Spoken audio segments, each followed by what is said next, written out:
Perfecto, vamos a dar inicio a la penúltima ponencia del Simposio Internacional de Pensamiento Crítico. Está con nosotros Alejandro Agostinelli.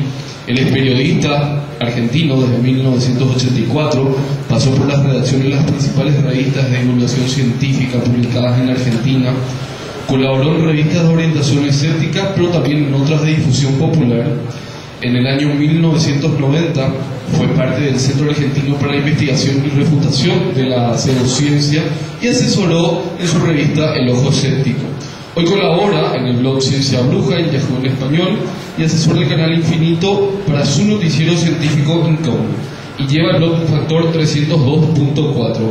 Además es autor del libro Invasores, que no sé más si queda algún ejemplar ahí, donde se estuvo vendiendo muchísimo, y va a estar hablando acerca del escepticismo activo. Así que con ustedes, señor Alejandro Agostinelli.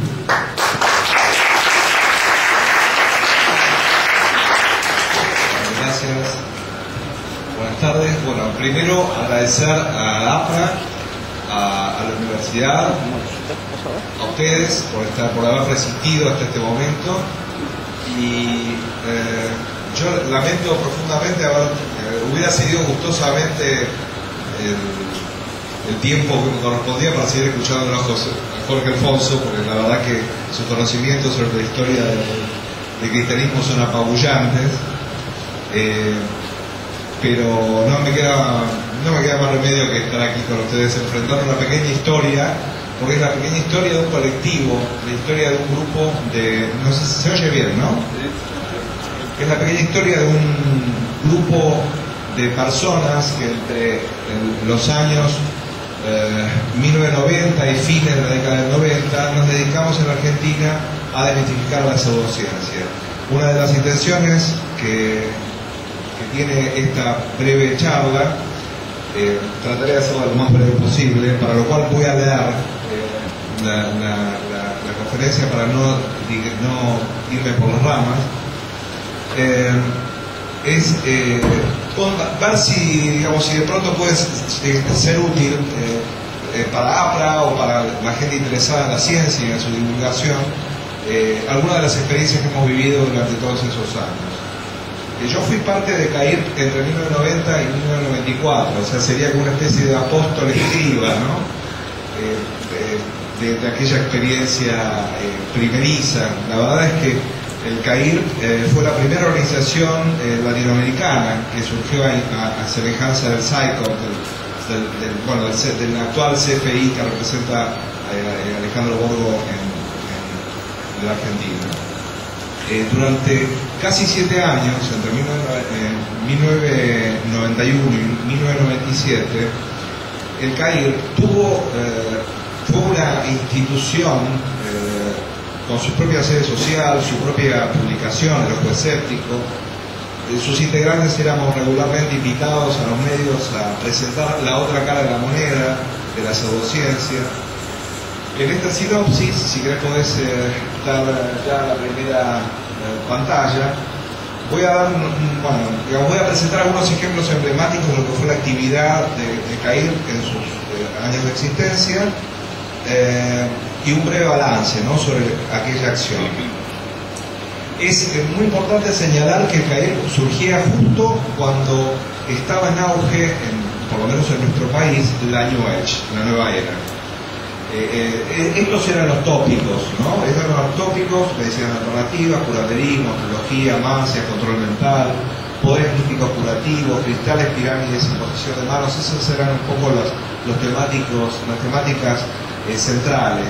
OVNIs y nuevas religiones asociadas a las creencias en visitas extraterrestres. La pseudociencia en aquel momento para nosotros era todo aquello, más eventuales noticias que tenían una duración efímera.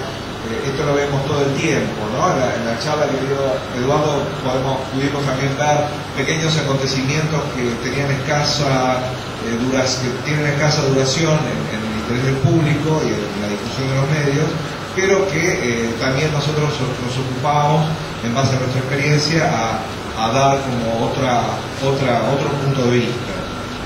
Evidentemente estas no eran experiencias nuevas, estábamos en la cresta de otra ola, ¿no? Entre 1990 y 1995, el gran escenario de esta creencia fue la televisión. Las disciplinas pseudocientíficas proliferaban y no había alternativa científica. Subrayo lo de televisión porque hoy hay nuevos marcos, ¿no? Pasó poco tiempo y sin embargo hoy la plataforma de muchas nuevas creencias es Internet. En aquel, digamos, hasta el surgimiento de CAIR en la Argentina, los medios solamente eran promotores prácticamente de lo paranormal. No había lugar a una, digamos, los propios medios no les costaba mucho conseguir a alguien que contradijera, que se opusiera o que al menos presentase argumentos diferentes a lo de los promotores de lo paranormal. La existencia sola de CAIR, que era un grupo, como digo, que se acababa de formar, facilitó especialistas para que el público tuviera un panorama más equilibrado, o al menos supiera que existían argumentos informados que pretendían cuestionar el caudal enorme que había de afirmaciones extraordinarias sin fundamento. Cuando nace CAIR, que en 1990 puede pasar al... cuando nace CAIR, con el objetivo de alentar la investigación crítica de lo paranormal y responder a esas afirmaciones, digamos, éramos un grupo heterogéneo de personas. Casi todos estábamos, heterogéneo me refiero a que algunos procedían de la parapsicología, otros eran médicos, en el caso mío era ufólogo, venía de la investigación del tema OVNI. Teníamos en común algunas lecturas y algunos personajes que para nosotros en ese momento eran emblemáticos, que son los que estamos viendo y que terminaron siendo miembros honorarios del CAIR. Entre ellos Carl Sagan, Martin Gardner, Henri Broch, que es un autor francés, un científico francés. Fueron miembros consultores de CAIR Mario Bunge, Manuel Sadowski, Gregorio Klimovsky, Fernando Roncolo, un físico argentino que fue, digamos, el director durante muchos años del Instituto Argentino de Radioastronomía, el oncólogo Ernesto Gildesa, Fernando Sarabí, Richard Branham, un matemático y astrónomo norteamericano radicado en la ciudad de Mendoza, Celso Aldao, un físico platense, entre los primeros que aceptaron, digamos, la propuesta de ser parte de nuestra institución. Para nosotros eso fue, digamos, lograr la adhesión de esta gente fue realmente muy importante, porque éramos, digamos, el núcleo duro de CAIR, éramos aficionados, ¿no? Éramos entusiastas de la ciencia, no éramos ni científicos profesionales en su mayoría, éramos en nuestra gran mayoría, como digo bien, consumidores de literatura científica, algunos quizá con alguna formación científica porque habían salido de alguna universidad, pero digamos que era, para no decirlo yo y dejarlo en palabras del ensayista argentino Juan José Sebrelli, que en ese momento dijo: es sorprendente que la defensa del pensamiento crítico esté en manos de un grupo a matar, ¿no? Eso tal vez hoy podría decirlo de para algún intelectual paraguayo.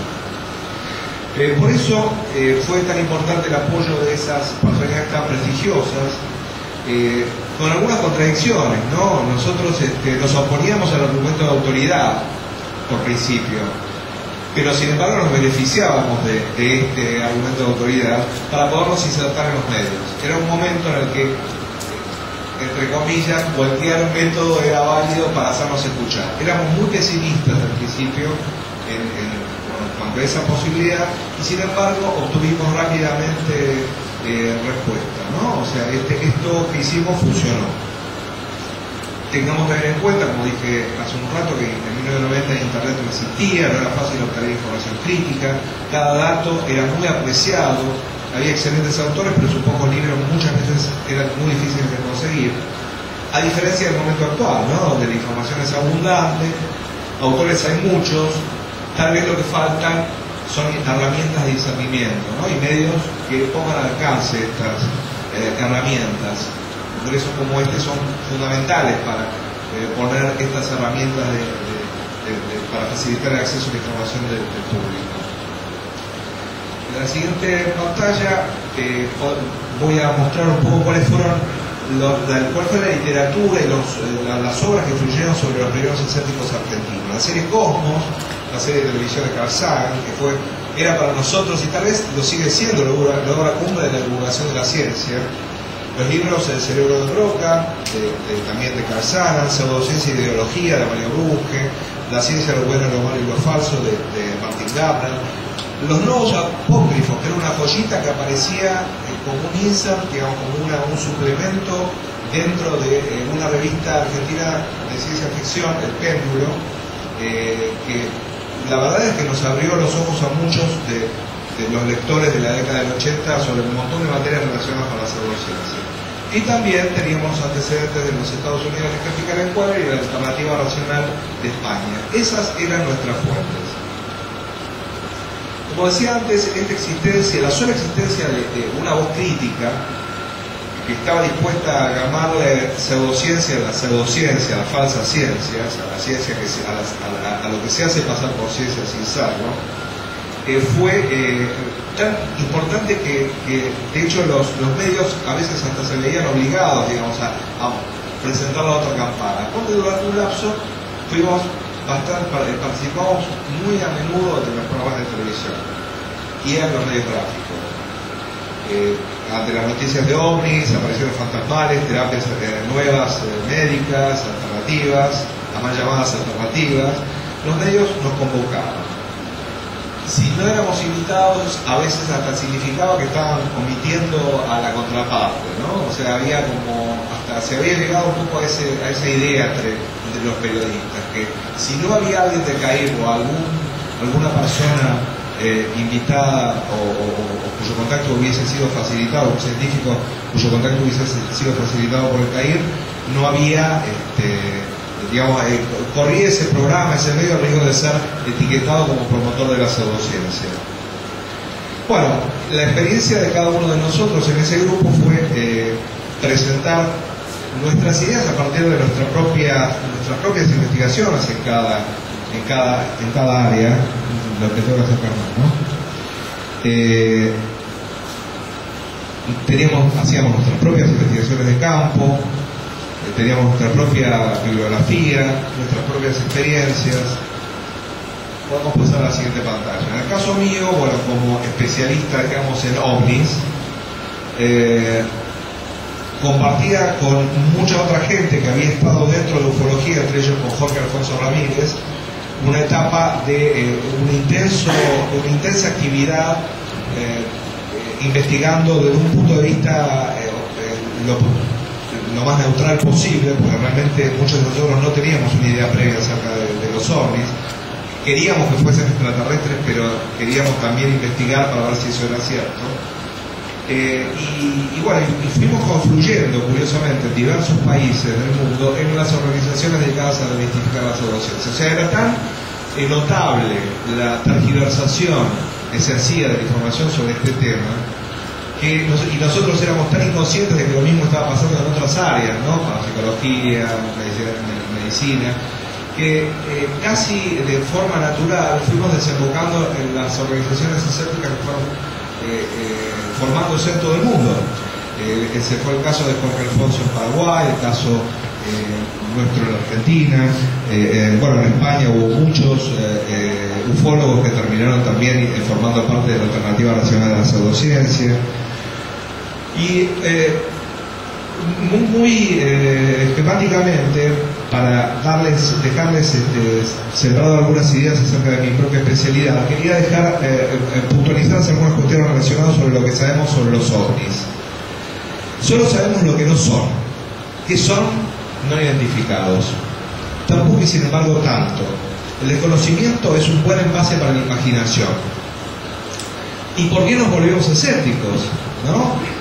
Frente a la posibilidad de una anomalía genuina? Porque realmente en aquella época nosotros creíamos que podía haber detrás de todo ese fárrago de información, de noticias de objetos no identificados, un sustrato original, algo que era diferente de una globosonda, una confusión con la visualización de un avión. Creíamos que podía haber un fenómeno distinto de lo conocido, que no fuese, digamos, algo no necesariamente extraterrestre, ¿no? Algo relacionado con la física de la atmósfera. Había como muchas hipótesis extrañas o extravagantes alternativas. Pero nos volvimos escépticos incluso de la existencia de una anomalía genuina, porque la incapacidad de testigos o investigadores en identificar un estímulo observacional no lo convierte automáticamente en un fenómeno inusual, mucho menos en una nave extraterrestre. Por más extraño que parezca, la solución de un caso OVNI puede estar lejos de nuestras posibilidades. O sea, el hecho de digamos, llegar a la conclusión de que un caso OVNI es no identificado, digamos, puede verse a múltiples factores, ¿no? Para discernir el estímulo original, para separar el ruido de la señal, para determinar la fiabilidad del testigo, muchas veces nos falta información, y esa información es clave para llegar a una conclusión. O sea, muchas veces la conclusión es no hay conclusión, ¿no? Simplemente no identificado. Y no identificado no es forzosamente inexplicable, ¿no? Solo es provisionalmente inexplicado. No sabemos si mañana aquel fenómeno que nos llamó tanto la atención no era un globo lanzado al aire por un bromista, y que, digamos, en el momento de hacer la investigación esa información no estaba a nuestro alcance, y 2 años después nos encontramos con una persona que ese día, esa hora, en ese barrio reconoció haber sido responsable del lanzamiento de aquel globo con el que se divirtió tanto, ¿no? Entonces, resolver el avistamiento de un fenómeno identificado inmediatamente deja lugar a un nuevo caso inexplicado, ¿no? Es como la historia del gato que se muerde la cola. La esencia del fenómeno de los ovnis es precisamente su propia definición de lo que no se sabe lo que es. O sea, siempre va a haber algo que no es posible identificar, por lo tanto es uno de los fenómenos culturales que está condenado a sobrevivirnos por unas cuantas generaciones más probablemente, porque a todo caso explicado le sigue un nuevo, a todo caso, incluso aquel explicado, le va a seguir otro sin explicación, así por los siglos de los siglos. Volviendo a Cair, ¿qué perspectivas de éxito tenían a principios de los 90 organizarse para cuestionar la pseudociencia, ¿no? En un país como la Argentina? La New Age, que era el blanco del Cair, era una tendencia cultural de moda, tenía un atractivo natural para la gente. Fue un movimiento cultural heterogéneo, diversificado, que no tenía liderazgos. O sea, uno estaba, digamos, tratando de presentar la alternativa a un fenómeno cultural que nos desbordaba. Lo que podíamos hacer en aquel momento eran modestas profecías escépticas. Por ejemplo, decíamos, arriesgándonos al error, que era una moda que ya iba a pasar, como efectivamente sucedió, ¿no? Fue una moda la New Age. Después lo que siguió fue otra cosa distinta. Hay como una post-New Age, que es lo que estamos viendo ahora, pero esto lo tendríamos que dejar para otra oportunidad. Para gran parte del público, el Cair era percibido como un movimiento anti, ¿no? Nuestra imagen no era la mejor, dábamos una imagen negativa. Éramos incluso llamados tristes, ¿no? Acá vienen los tristes del Cair, que vienen a demoler mitos, ¿no? A desilusionar a la gente. No tienen nada bueno para ofrecer, solamente no, vienen a decir, bueno. Tal vez en aquella época encarnábamos una suerte de dogmatismo científico, así nos llamaban, fundamentalistas de la ciencia, porque también, incluso por nuestra propia experiencia, pienso ahora yo, muchas veces prevalecían nuestras emociones a la necesidad de presentar de manera comprensiva, tranquila, ¿no? Los argumentos por los cuales nosotros nos permitíamos dudar. Como decía, si bien nosotros utilizábamos como soporte investigaciones científicas que se habían realizado en el pasado acerca de nuestras respectivas disciplinas, no éramos científicos, ¿no? Entonces, y de hecho muchas veces no era necesario ser científico para desarmar algunos argumentos pseudocientíficos.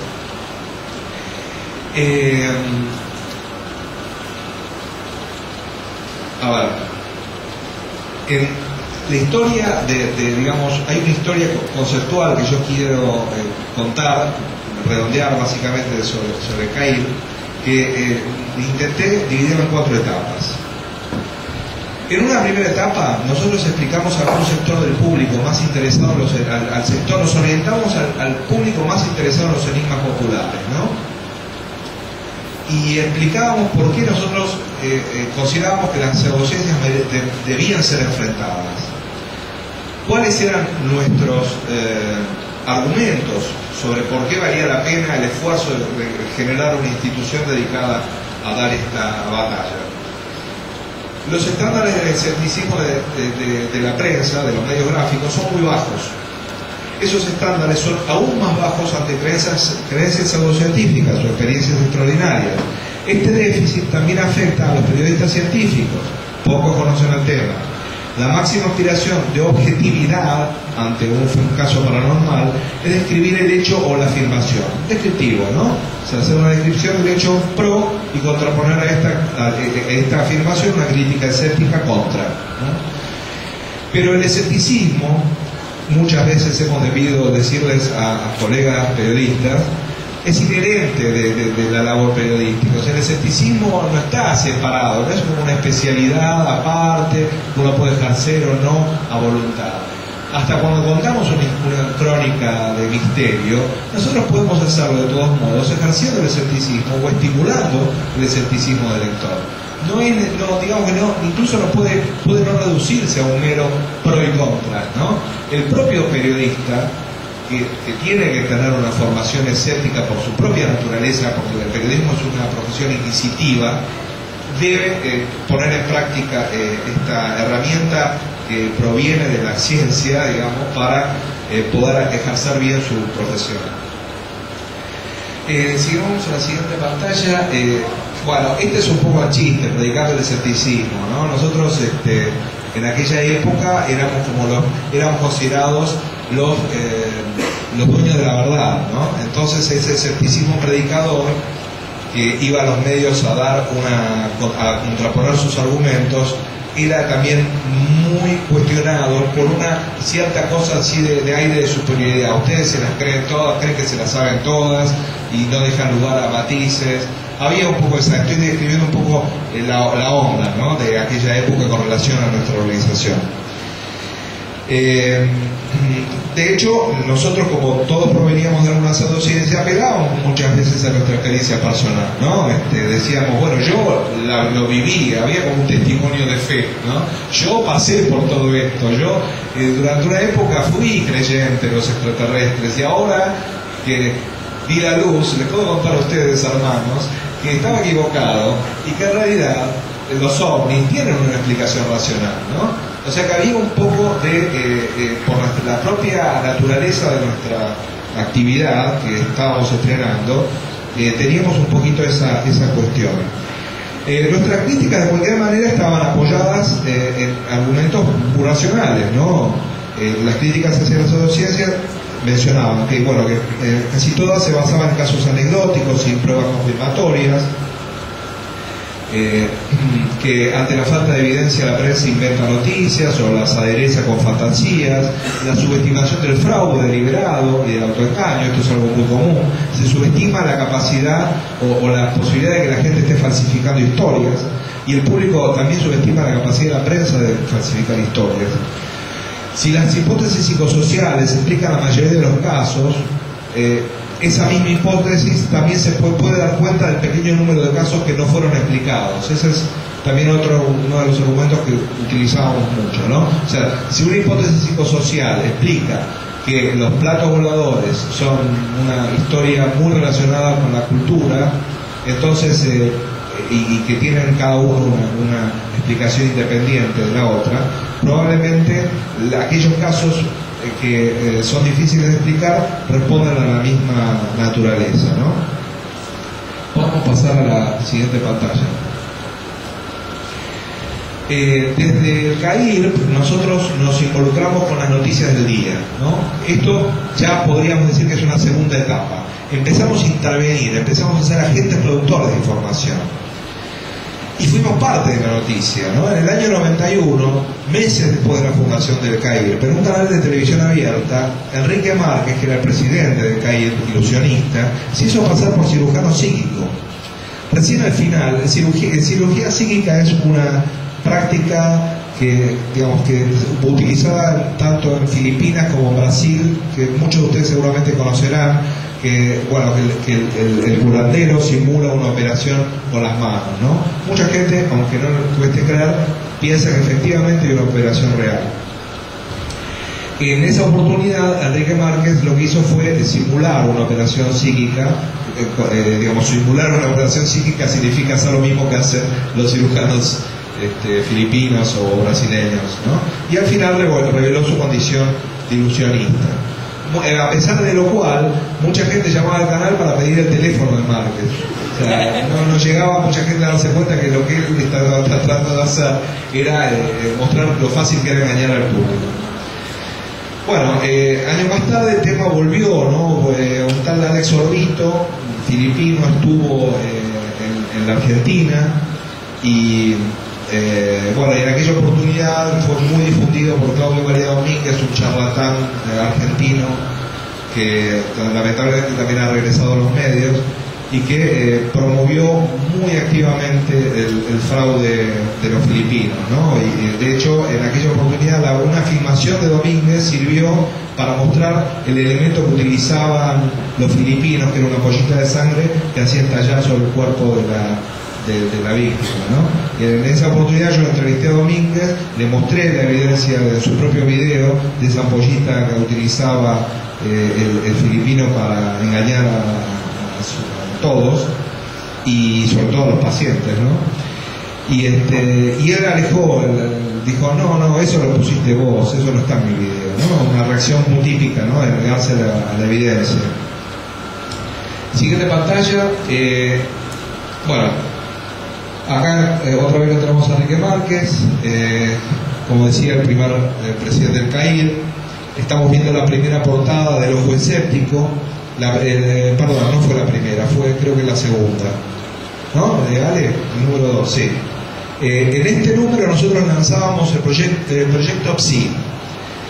Esa etapa sensacionalista que estaba tratando de emular a los tabloides, gane $10.000 con el poder de su mente, era el debut de lo que nosotros llamamos el proyecto Psi, que se proponía ofrecerle esa cantidad de dinero a aquella persona que fuese capaz de probar sus poderes, ¿no? Había un protocolo experimental que había diseñado Enrique Márquez basándose en experiencias anteriores, como la de James Randi en Psycho en los Estados Unidos, y los tres propósitos fundamentales de aquel proyecto fueron de investigación, o sea, estudiar las presuntas capacidades parapsicológicas de quienes aseguran poseerlas, telepatía, clarividencia, precognición, psicoquinesis, de educación pública, hacer reflexionar al público sobre la seriedad de los que promueven poseer poderes y no aceptan demostrarlos bajo condiciones experimentales, porque de hecho era lo que sucedía, ¿no? Muchos completaban el formulario, ¿no?, del protocolo experimental, en donde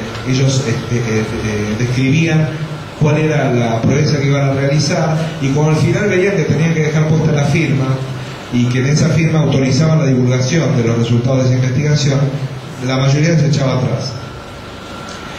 De educación pública, como bien digo, y también generar un evento noticiario. O sea, nosotros queríamos estar en las noticias, queríamos que la gente supiera que existían otras alternativas a lo que consumía habitualmente. Esos eran los objetivos del proyecto Psi. Y bueno, obviamente también difundir a la revista El Ojo Escéptico. Vamos a pasar a la siguiente pantalla. En el año 93 otro evento importante fue la convocatoria que hizo una fiscalía a 2 ilusionistas de CAIR para el juicio oral de una hechicera. Ella diagnosticaba daños espirituales y el remedio, el remedio que ella proponía para curar estos males era sugestionar a sus pacientes con trucos de ilusionismo, ¿no? Como la vidente, los expertos desmaterializaron billetes durante la audiencia, mostraron limones inyectados con sangre, que era lo que ella mostraba. Ella partía un limón después de haberlo pasado por el cuerpo para que la gente creyera que el limón chupaba el daño, y que no era una tontería. 2 jóvenes habían sido estafados por esta señora de $30.000 y $3.000. Ella les hacía creer que quemaba los billetes para purificarlos, cuando en realidad destruía fajos de papel de diario. la estafadora fue condenada a 2 años de prisión de cumplimiento efectivo. Digamos que el CAIR no hacía denuncias policiales, o sea, no intervenía activamente en la denuncia de personas, de estafadores. Siempre dio información. En esta oportunidad, los 2 integrantes ilusionistas del CAIR fueron convocados en su calidad de expertos en fraude, ¿no? Y también fue un evento bastante, podemos pasar a la siguiente pantalla, bastante importante. Pienso que podemos adelantar otra más, porque eso es, esto que estaba mencionando recién tiene que ver con la necesidad que tienen las organizaciones dedicadas a desmitificar lo paranormal, la necesidad que hay de que magos y ilusionistas expertos en fraude formen parte de estos grupos, ¿no? O sea, porque eso es necesario, los ilusionistas, porque tienen una capacidad para detectar el engaño mucho más desarrollada que cualquiera de nosotros, incluso los propios científicos. Hay antecedentes históricos que podemos leer en la bibliografía básica. Martin Gardner, en La ciencia de lo bueno y lo malo y lo falso, cuenta muy bien la historia del proyecto Alfa, donde un grupo de magos se introdujeron en un gabinete de investigadores de parapsicología y generaron toda clase de milagros en el gabinete, y los científicos que estaban azorados no entendían cómo eran estos chicos capaces de crear todos esos milagros. Y bueno, lo más importante en aquel acontecimiento, en donde los científicos que estudiaban lo paranormal fueron engañados por estos 2 ilusionistas, es que James Randi se había ofrecido antes de la investigación como asesor, y estos científicos lo rechazaron.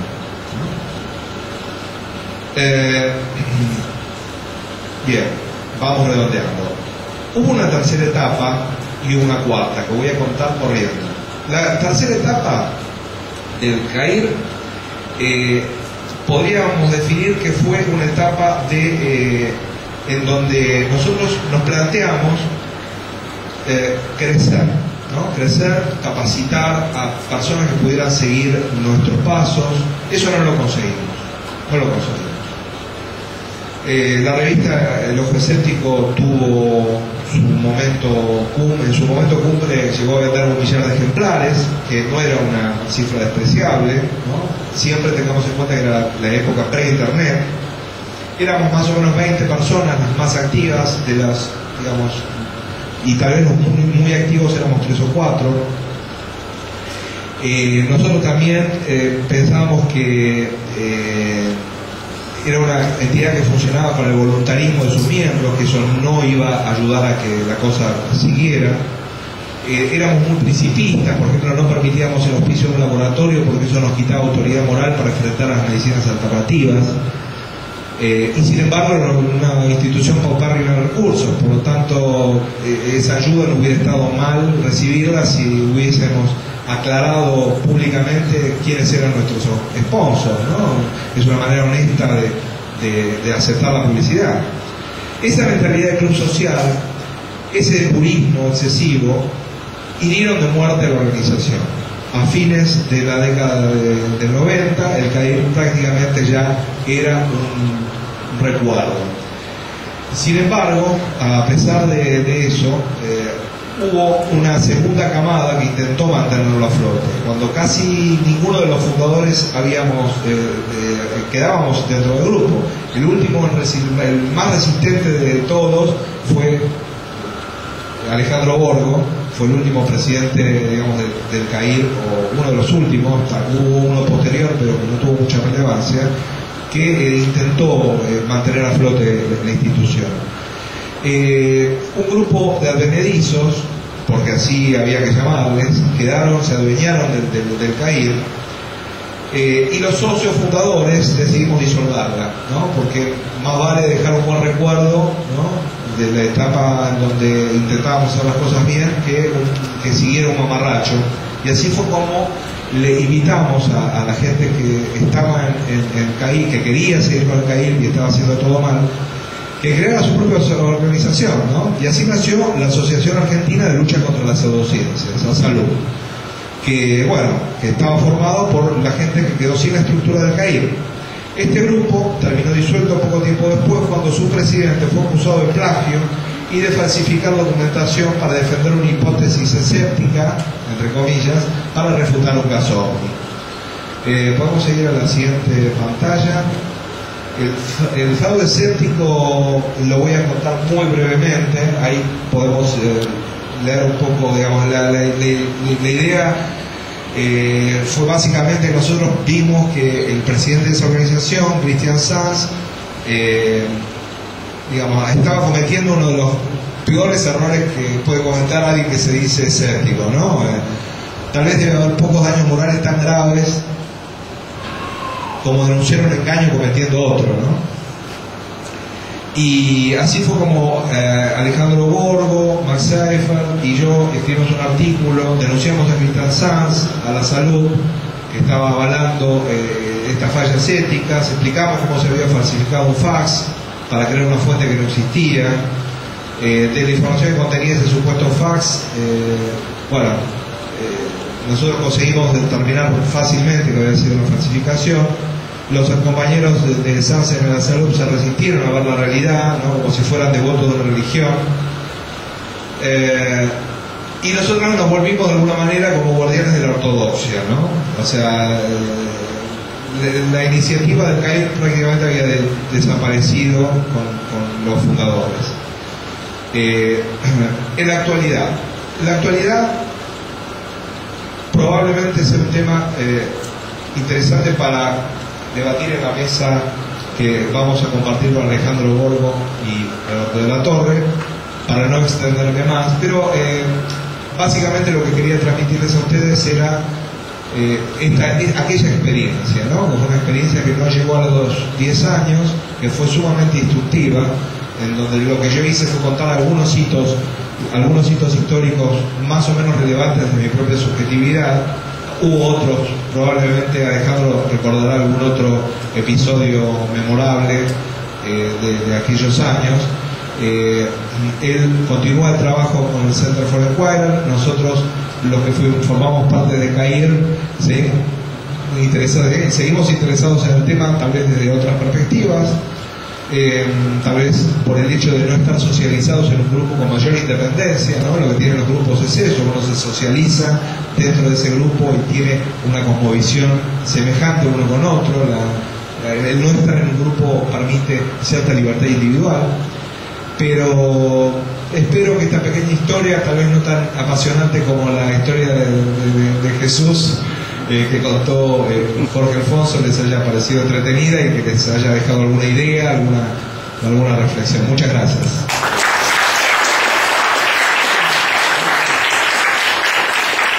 Bien, pasamos rápidamente entonces a la ronda de preguntas. Les voy a pedir que sean puntuales porque estamos retrasadísimos. ¿Alguien tiene alguna pregunta?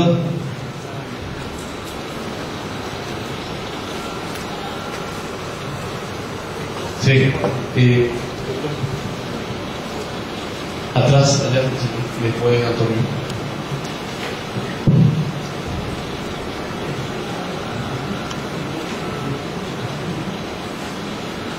Muchas gracias. En realidad fue entretenida, diría más que eso.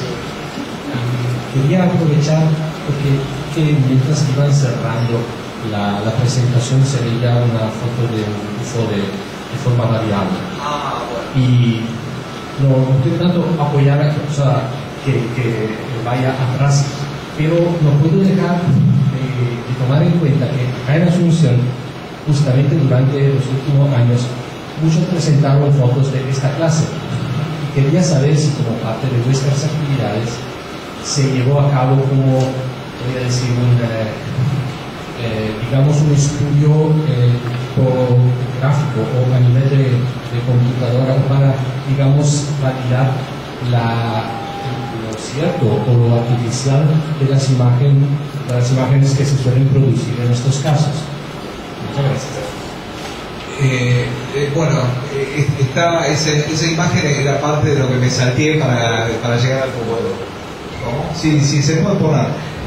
Digamos que eso yo lo quería utilizar para explicar la nueva fase que ha alcanzado la ufología en Argentina, ¿no? Ahora ya no se estudian casos complejos de criaturas humanoides, de seres extraños, entre lo que llamábamos por entonces los encuentros cercanos del tercer tipo, sino que entre las evidencias que circulan, claro, entre la proliferación de máquinas de video, celulares, cámaras baratas, proliferan también presuntas evidencias de avistamiento de ovnis, y en muchos casos ovnis invisibles, o sea, que no son percibidos por el testigo, pero que sí aparecen en la cámara, ¿no? Eso es de los más comunes. Esto que estoy, no sé si podés hacerlo correr, que le llamamos, bueno, que es una nueva fase, ¿no? del fenómeno ovni de Argentina, las bolsas de residuos no identificadas. Está muy claro, o sea, debajo, digamos, tienen características dinámicas, ¿no? Parecen desplazarse cuando son embolsados por el viento. Giran caóticamente por el aire. Su morfología para los ufólogos exhibe una cierta geometría variable, ¿no? Porque va cambiando. Presentan asas como si tuvieran previsto que alguien las sujetase. Pero entre los colores predomina el blanco. A veces tienen extraños símbolos, como logotipos de supermercados. O sea, es una frase alucinante de la ufología actual.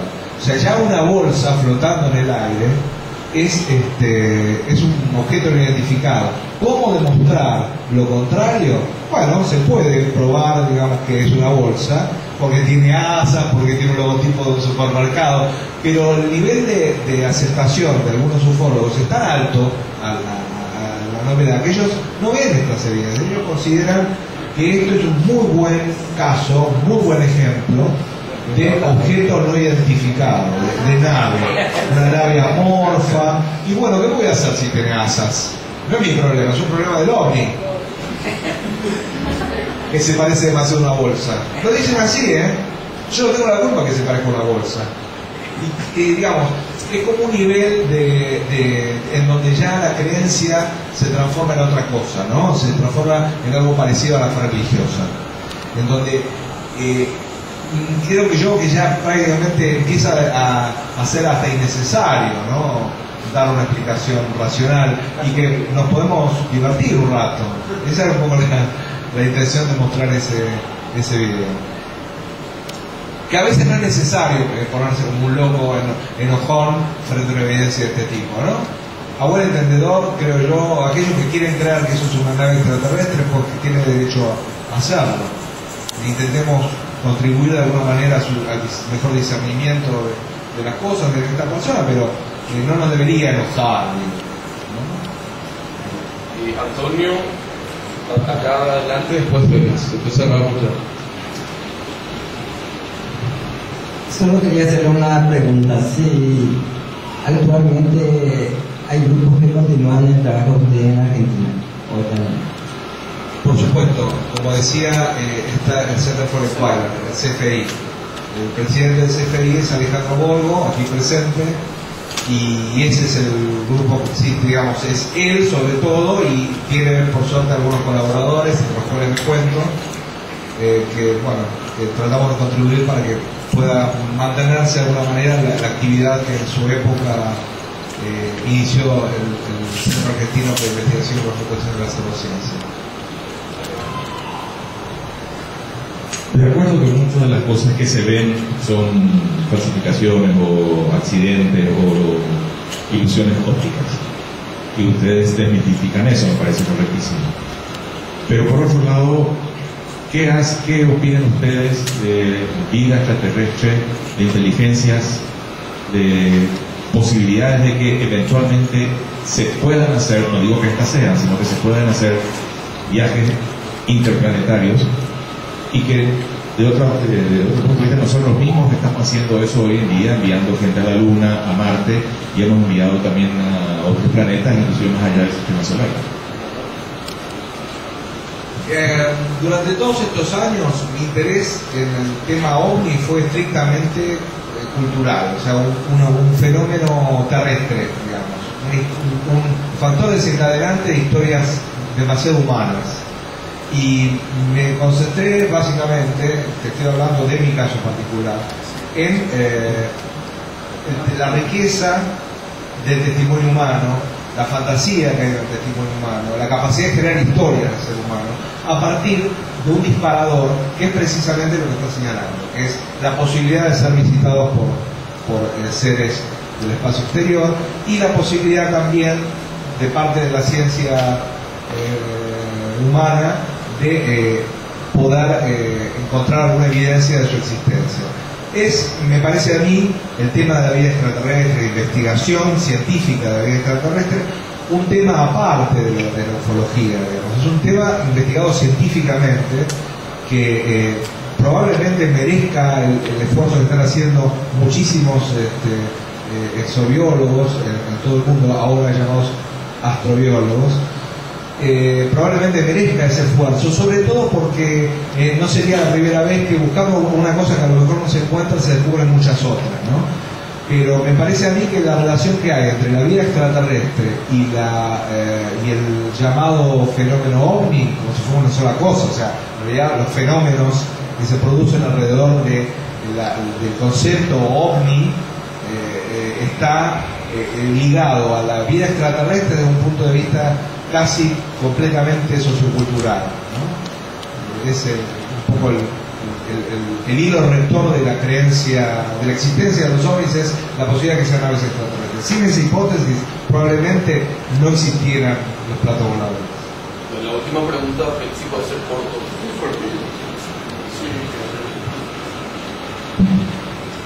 Cuando la organización que ustedes tenían desapareció, terminó, digamos, ¿hubo un evento único que inició eso o fue un conjunto de cosas que se dieron y que finalizaron en ese asunto? Sí, buena pregunta. Fue un conjunto de cosas, no hubo un solo factor.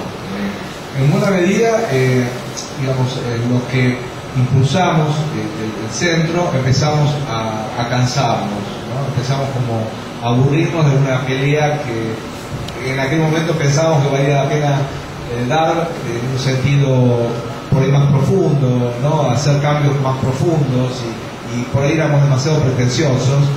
Simplemente deberíamos, si algunos de nosotros nos hubiéramos resignado a defender los objetivos básicos, que eran dar información al público sobre temas controvertidos que no tenían prácticamente difusión, digamos, esa información que nosotros poseíamos no tenía difusión.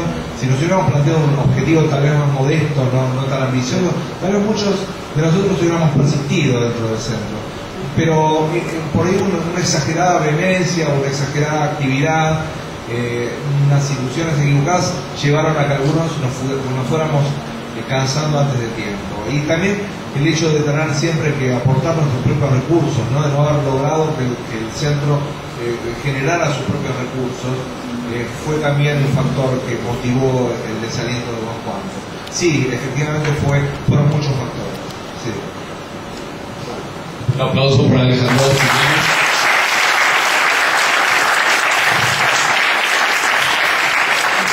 Tomamos una pausa de 5 minutos.